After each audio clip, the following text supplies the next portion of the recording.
Welcome to day 10 of 23 before 23. Today, while doing my makeup, I am sharing 23 random things about me. I am an introvert and I overthink everything.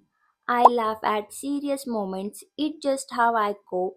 I don't have many friends, my family is my safe place, and I have just one close friend.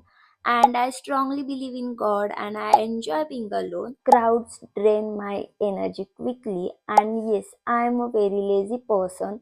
I love books and traveling. Next is I don't get attached easily. I'm still figuring life out and I feel deeply but I don't show it. आणि मला मिसळपाव खूप जास्त भयंकर आवडते आणि I can't live without भात कारण भात मला रोज लागतोच वरण भात comfort food. Then the first country I want to visit is Japan. I love beaches. Celebrating my birthday on a beach is a dream. I cry easily over small things. I'm not very punctual, but I'm working on it. मला राग खूप लवकर येतो. त्याचबरोबर मला हिरव्या पालेभाज्या अजिबात नाही आवडत. And I love cats.